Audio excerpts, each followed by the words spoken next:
मला ना बेडरूम मध्ये बसून इतकं बोर होत होतं ना, म्हणून मला इथे यायचं होतं. हो अंडरस्टँडेबल. पण ऐक ना बाळा, थोडा वेळ बस इकडे. पण मग सुष्मिता येईल तर तिची मदत घे आणि पुन्हा जरा बेडवर आराम कर. हा येस बॉस. बरं चल, मी निघू का आता?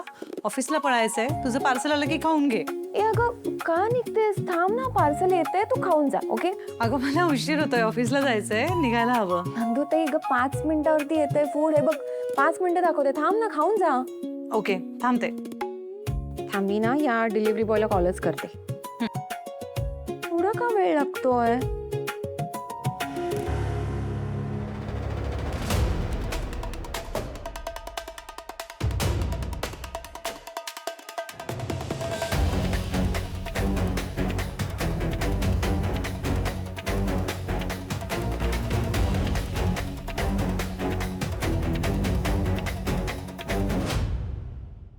काय करू?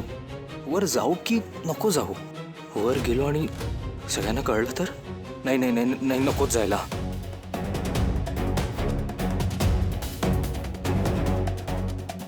पण नाही गेलो तर नोकरी सुद्धा जाईल. आणि आता हे पार्सल आणलं तर द्यावं तर लागणारच. एनिवेज, बाबा आता वॉकला गेले असतील. नंदूताई पण मे बी ऑफिसला निघून गेली असेल. आणि सुष्मिता तर तिच्या ऑडिशनला असेल. अधीरा तर दारावर येणारच नाही. आई दार उघडेल ना. ती तसंही पार्सल घेऊन येणाऱ्याकडे बघतच नाही. रोहन रिलॅक्स. चला लेट्स गो.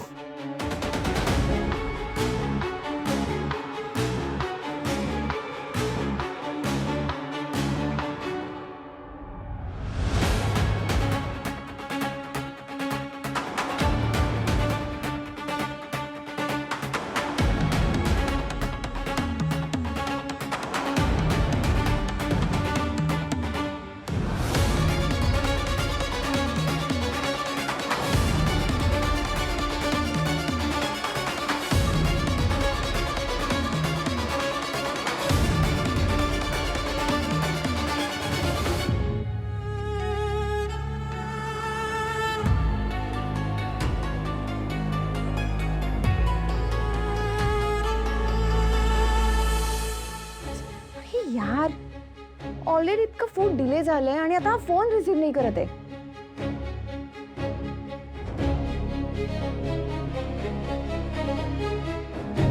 कमाल या माणसाची. हा माणूस आला ना तर मी या डिलिव्हरी बॉयला ना 1 स्टार देणार आहे रेटिंग. बघ तू. ए नाही, नको नको ग. माहित नाही ना आपल्याला काहीतरी खरंच प्रॉब्लेम असेल त्याचा. असं पटकन रेटिंग नको देऊन टाकू.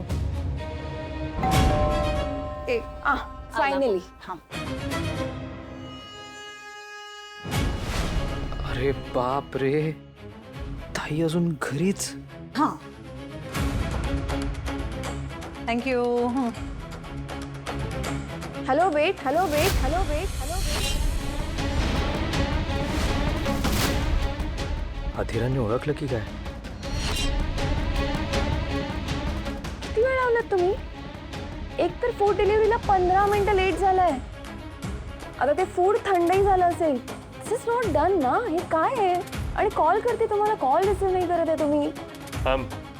I'm sorry, ma'am. Okay fine. एक मिनिट.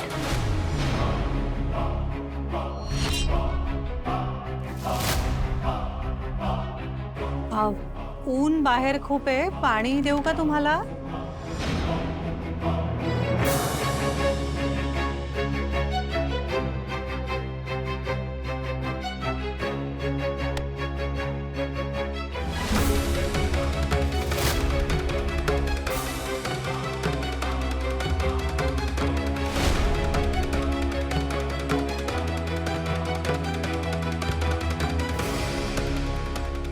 अधीरा हे घे. तू खाऊन घे. मला ना जरा जावं लागतंय, एक अर्जंट काम आलं. अगं पण जरा खाऊन तरी जा. एवढं काय, 5 मिनिटं लागतील. मी बोलते तुझ्याशी. हां अगं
चाललंय हे?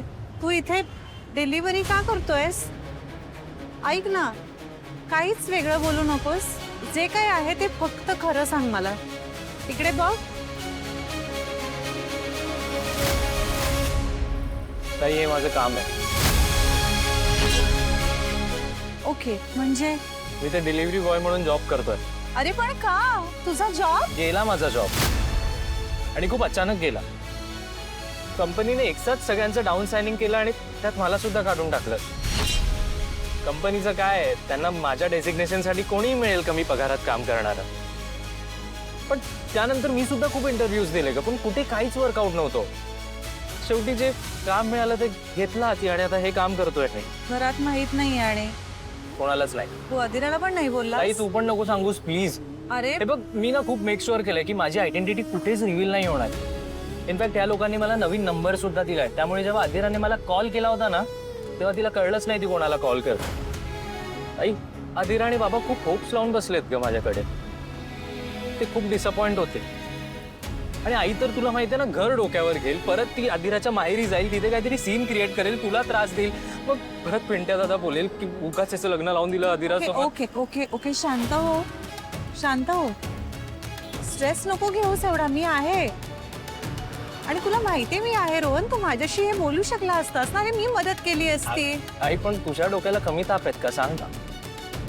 तिथे आई तुझ्या घरी येऊन बसली होती, तुझ्या डोक्याला ताप होता. आणि हा प्रॉब्लेम माझा आहे ना ताई, मला माझ्या पद्धतीने सॉल्व्ह करू दे ना. आणि इनफॅक्ट मी केला आहे ताई. तुला खरं सांगतोय, ही नोकरी काय इतकी पण वाईट नाही, फक्त थोडी दगदग होते. हे बघ रोहन, तुझी नोकरी वाईट आहे असं मी म्हणतच नाही. मुळात कुठलंच काम लहान मोठं नसतं. फक्त मला असं म्हणायचंय की तुझ्या क्वालिफिकेशन प्रमाणे तुला वेगळं काम मिळालं पाहिजे आणि तुझ्या टॅलेंटचा योग्य वापर झाला पाहिजे, त्याचा मोबदला मिळायला हवा. सोके का ताई, तो मिळेल तेव्हा मिळेल. रोहन ऐक, हे बघ थोडे नाही प्लीज, पैसे नाही द्यायचे का तुम्हाला?